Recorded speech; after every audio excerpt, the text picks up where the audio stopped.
Thanks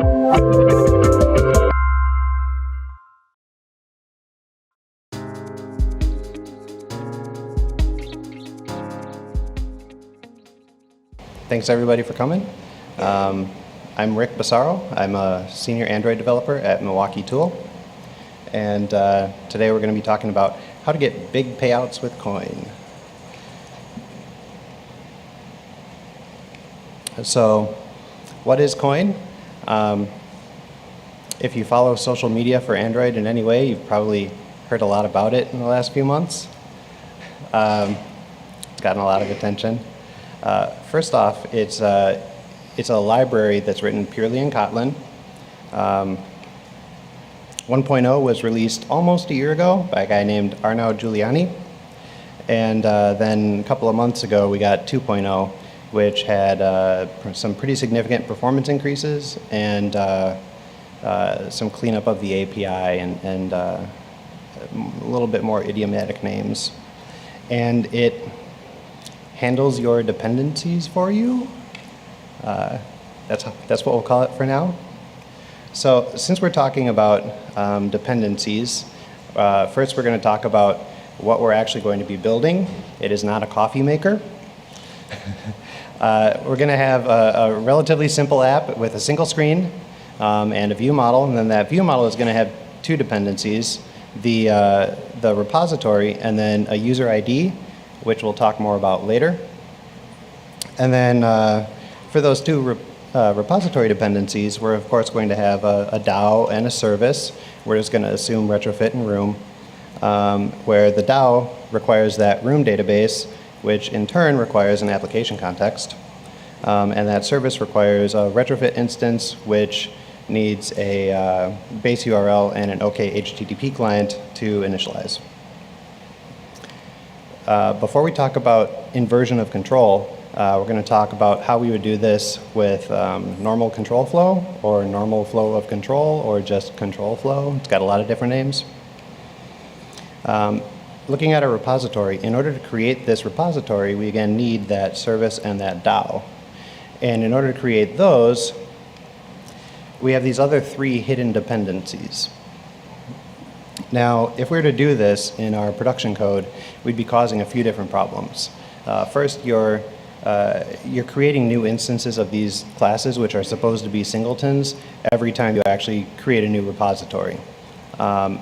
Second, there's just a lot of boilerplate here and a lot of errors, and that ties into the third thing, which is the testability, right? When you're hard-coding dependencies like this, these in particular, you're locking yourself into a real-world DAO with a real-world database and a real HTTP API, right? So you can get around that in a few different ways using, mock-K with mock constructors or proxies, but it's really, really difficult to write your tests. And if you're creating new instances of these, hard-coding them in every class which needs them, then you're going to be writing those same classes and those same tests all the time.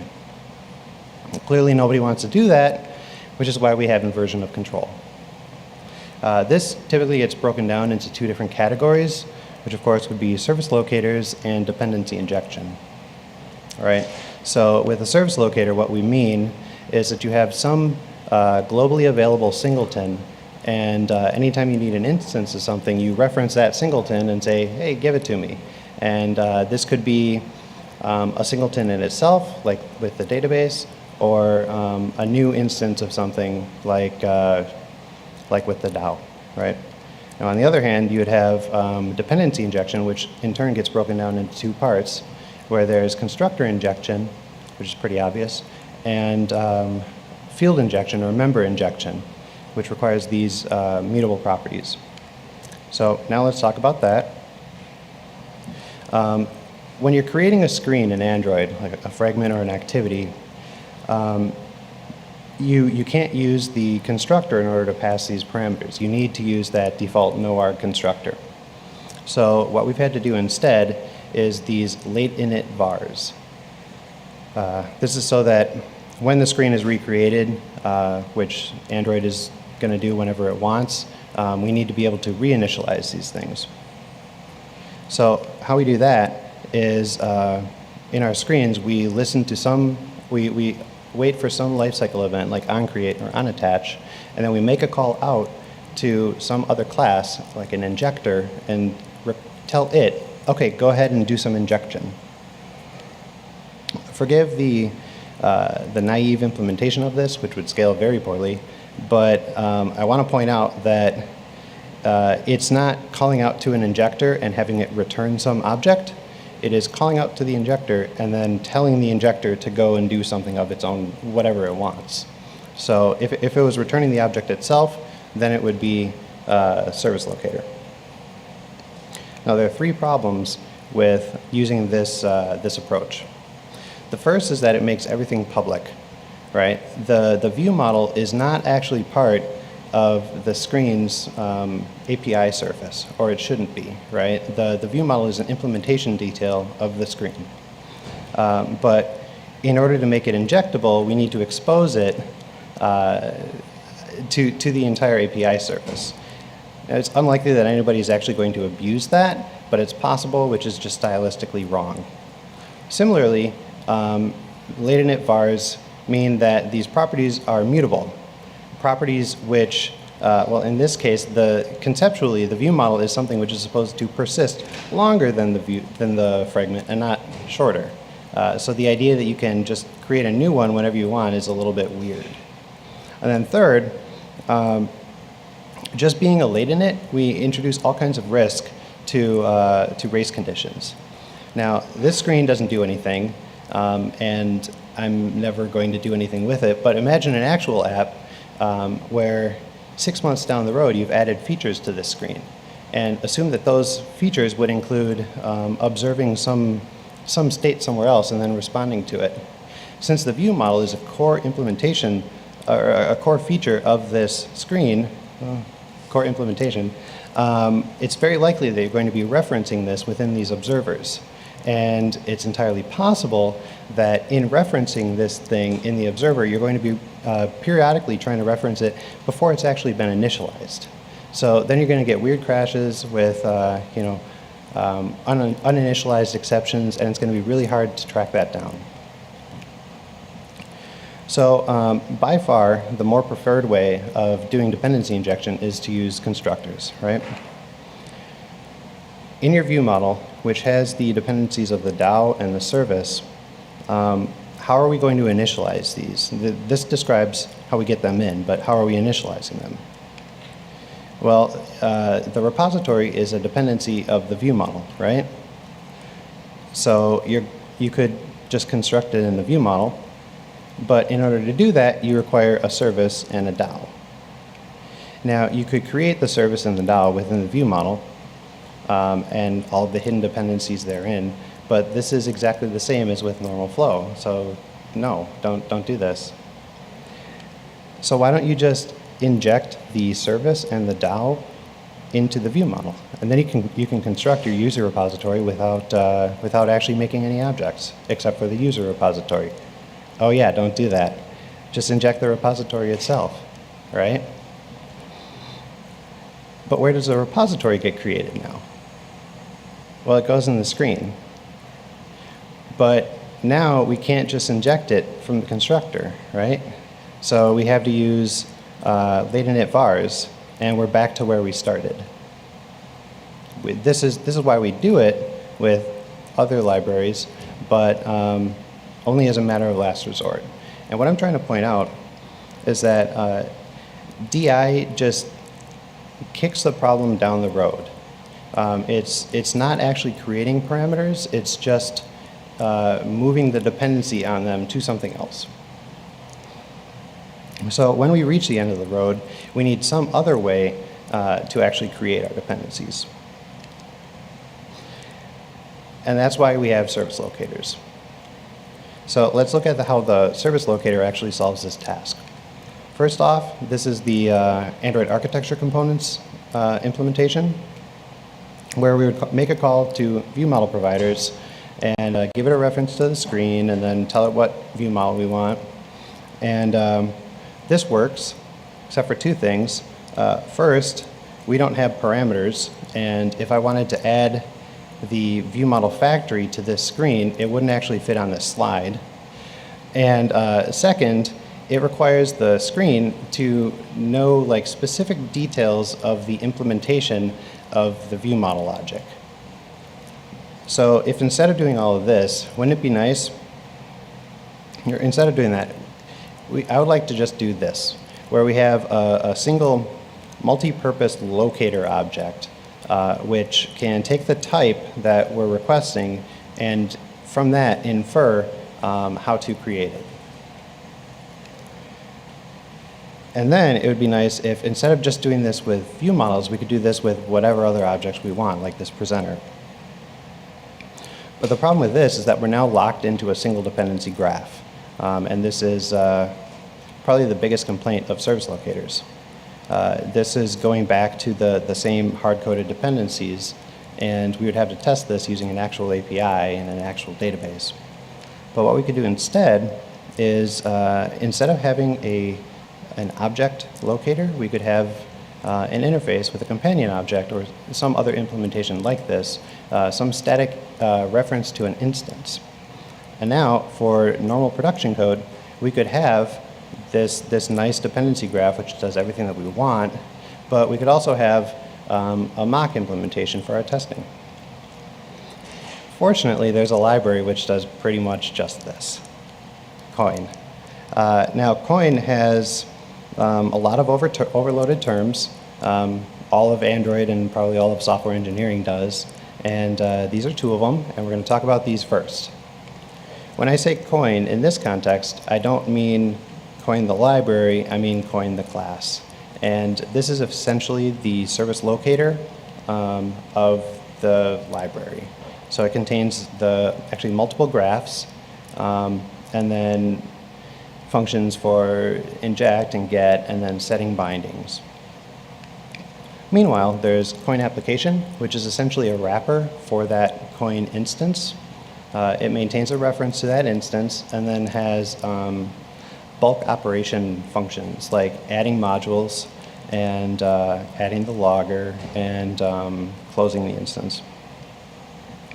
So one thing to note is that this is not an Android application. It's not, when I saw this, I thought, oh, this is like Dagger application, right? I subclass it, and then it's just going to do everything automatically for me, and that's not it at all. It's just a class.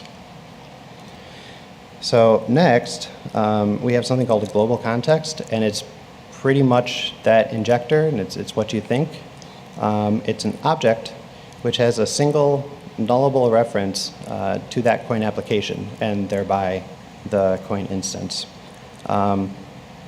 It allows us to reference that Koin locator, that Koin graph, from anywhere in the application without needing to inject it. And what it also does is, since this is an object, a singleton, holding the instances of the other Koin classes, that means that we're able to have multiple Koin classes. You can have completely separate, independent Koin dependency graphs operating at the same time, which is very beneficial, especially for testing. So now that we know about the global context and Koin application, we're going to dive into the DSL for the first time and look at start Koin and Koin application. These two functions do effectively the exact same thing, which is that they create a Koin application instance. But there's two differences. With start Koin, while it's creating the Koin application, it will also set it to the global context. And then it will do this fancy thing. It'll create eager instances. So in many of our apps, particularly older apps, we often have orchestrator classes or God classes, which would be singletons that are responsible for negotiating differences between other large classes. And usually these sorts of classes we want to have initialized as soon as we can, and then keep them initialized for the entire life of the app. Well, with Koin, the way you can do that is through a single flag in your module definitions. And So then as soon as you've created your Koin application, it just starts the classes up and you don't have to do anything else. It's really nice. But if you were to do that with multiple Koin instances, that could cause real problems. You'd have different orchestrators vying for the same resources. So the workaround for that is to only create these eager instances in the global context. All right, now let's actually do something. Here's our application class. There's nothing in it. And we're going to use start Koin. That's the one which creates a global context. I will add Android logger because all of the documentation tells you to. So Koin has its own debugging messages, and by default they're just piped through system.out. But if you use Android logger, then all of that will just go through android.util.log. And that's okay, but I don't use that. I use Timber. How do I make this work with Timber? Well, it's really easy. You just implement logger yourself, or you override it, and then you go back to your application class and you call it. It's now everything's going through Timber, and hidden for production, and everything's great. Really easy. Next up, we want to add our application context to the graph. This is actually our first dependency, and it's that simple. One line, and now our graph has something in it. Yay! So finally, we're going to add our modules to the graph. This is, the modules are all of our definitions for how we want to make things. Let's talk about that some more. A module in Koin is similar to a module in Dagger. It's just some arbitrary, hopefully logical grouping, but there's no hierarchy, and you can just organize your modules however you'd like. So let's make a top-level data module. And you do this just by using another keyword from the DSL module. And now let's put a dependency in it. We can use another keyword called factory, which says every time we request this object, we're going to get a new instance. And let's make a repository definition in our module just by calling the noarg constructor. So I'm going to point out that sometimes DSLs look like they're magic, and you don't really know what's happening. And this feels like it. These are just lambdas. They're the last parameter in a function, and so we don't need parentheses. And because of that, you could actually put whatever you want inside that lambda. And so long as the thing being returned is the object that you want to create, it doesn't matter, and it still works. But please don't do that. So I've been kind of dancing around what we actually call these. They have two names. In the code, the things you're defining are usually called bean definitions. But in Arnaud's talks and in his documentation, he often calls them components. So I'm going to call them components from here on out, probably. Conceptually, that's nothing like a Dagger component. It's just a name. So now we've created a single component in the graph, and we need to let Koin actually know that it exists. So you remember I had this line in the application class, and I said, oh, we'll just add them, but then I didn't say anything else. So that's just a top-level val, and currently it's empty. I really like having this as a top-level val and not just inlining it into the definition of the Koin application, because this allows me to reference all of my modules wherever I'd like, if I'm creating multiple instances or using them for testing, which is exactly what I'm going to do. So in order to add the data module to our dependency graph, all we need to do is add it to that list. So thing is, though, that repository actually has dependencies, and this code wouldn't compile. Oh wait, no, they would. Instead of doing this, where we're hard-coding everything into the class, we can use constructor injection, move the service and the DAO into the constructor, and worry about the other stuff somewhere else. Note that we can also make them private, because if we're testing this, we need to create the instance of the repository, which means that we need to have references to those, to the service and the DAO. So now we can do proper data hiding. So now our no-R constructor in the module doesn't work because we need these two parameters. And we can access those parameters from the graph just by calling get. Get is an eager resolver, just like in every other case. And it will use, it's an inline reified function.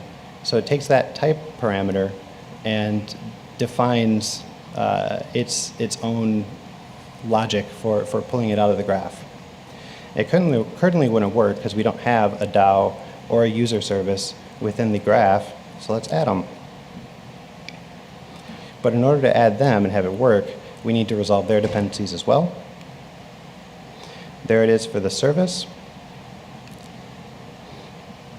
Two things to note.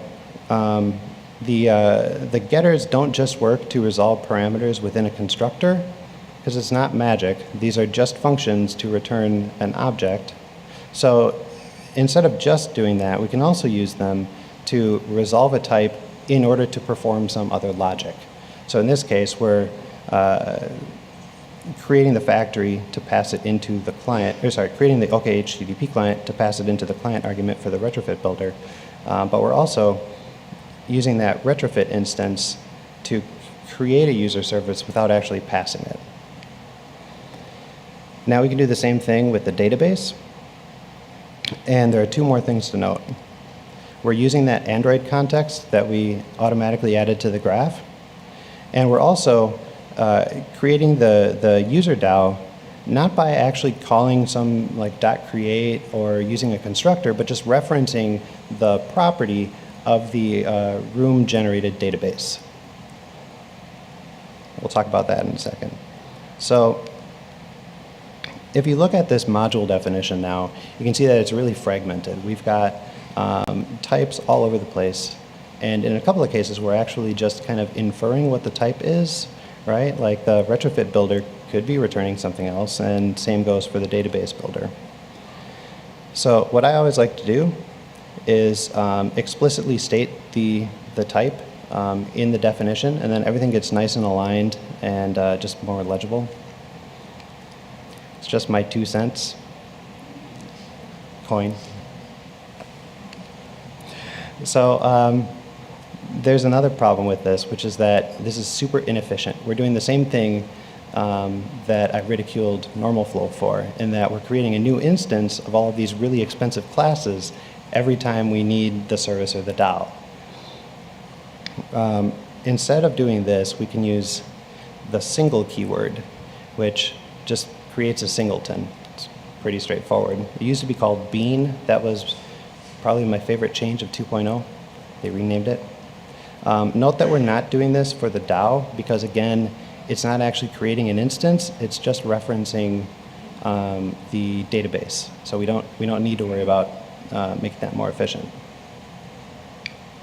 Also, that bean keyword is actually now just a type alias for single. So if you have legacy code that you need to migrate to 2.0, it just works. So now we're able to access stuff from within the graph, from other objects within the graph, but we need to get it from outside, right? Otherwise, what's the point? This is just like dependency injection. So let's say you have a screen, which is conspicuously not part of any sort of hierarchy. And for some reason, it wants a repository. How does it get it? Well, we can use global context.get.coin and then get and pass in that parameter. But this is really gross, and nobody wants to do this. But there's a marker interface that allows us, a marker interface with extension functions, which allows us shorthand to just do this. This is really straightforward. I like this. But it gets better. If you're an Android class, using a lifecycle, then you don't need that because he's also written extension functions against component callbacks to do the same thing. So Android developers get it for free. So that applies to fragments, activities, and services.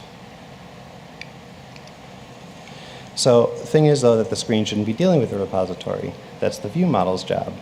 So let's create a view model and add it to our graph. ViewModels get another keyword called ViewModel, and it does basically the same thing as ViewModel providers. When you request the ViewModel from a screen, you are also passing in the screen's lifecycle because, again, we're using that component callbacks extension. And Koin then creates a view model and links it to its graph using that lifecycle. So it'll automatically handle the logic for you the exact same way as with view model providers. So we've added it, we've created the module, and we've added it to our list of modules. And now let's go back to our screen. We don't want to do this, right? Because we're eagerly fetching that view model immediately. And anybody who does anything with view models and fragments knows you absolutely don't do this. You don't actually have a life cycle yet. So how do we do this? We reuse kind of the same keyword. And this by view model it's a lazy getter. And this is what links the life cycle of the screen to the graph. Note that if you're trying to do this with something else, like the repository, you can use the by inject, which is also a lazy getter, but it obviously doesn't link it to the life cycle. So if you remember from the dependency graph, it's not just a repository which is going into the view model. We also have a user ID. This has always been really awkward for other libraries, which maybe require a third-party library by somebody who worked on the original library. And maybe Koin can do it better. So instead of this, we want to pass in the user ID as part of the constructor, right? And that requires that we add it to the module definition as well. So remember I said that the lambda that you're using for the module is just a lambda. It's nothing fancy. That means that you can pass it parameters as well. Actually, you're passing it a parameters object, which can then be dereferenced into the individual components. So in this case, we're passing in a user ID, which is a string, and Koin is able to destructure that and pass it directly into the constructor. So now, in our screen, we can use the parameters of builder to create those parameters and pass those into the graph. So I really like this. I think this is probably why I use Dagger in everything. So now, we've been talking about scope already. We've been talking about two different types of scope, and that would be the factory, which creates a single shot, and the singleton, which creates forever stuff. But sometimes we want something which is in the middle, right? Scopes in Koin will persist until the scope is closed, and then they will be automatically destroyed. And here's how we create it. We create a new module, and we use another keyword called scoped, right? And then we can put our normal logic in there for defining the type and defining the constructor. And then we have to create a qualifier, right? So qualifiers in Koin are usually made by this named function, and they're usually of the type string qualifier. But a qualifier in Koin is the same as in Dagger, right? It's similar. And what we want to do is create a scope builder which looks for any scope with a qualifier of login. And only when the scope is login should we create the objects defined within that scope.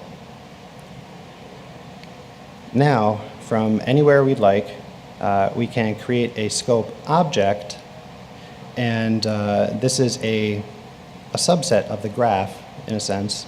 And instead of just calling, by inject, we call by login scope inject. And this will create objects which are tied to this login session. And as soon as the login session is done, you call scope.close or login scope.close, and everything is destroyed, ready to be recreated for the next user login. So just like the other stuff, for Android, we get it better. Login scope, you still want to do the same thing, but we have a keyword called current scope, which allows us to automatically grab the scope of the screen that we're in. So then we can define a scope within our module looking for that scope, and have objects which are created and persist only for the life cycle of that screen. So instead of having an activity view model and a fragment view model and then a shared view model and getting all of your stuff from that shared view model, which you had to handle on your own, you can just use this keyword. It's really that easy.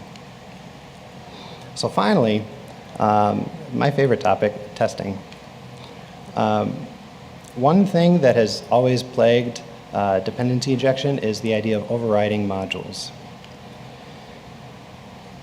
Let's say you have a normal test where you're operating on this repository and you need a DAO and a service. This isn't part of Dagger, right? Your application hasn't been ran and your graph hasn't been initialized. You have to do all of this manually.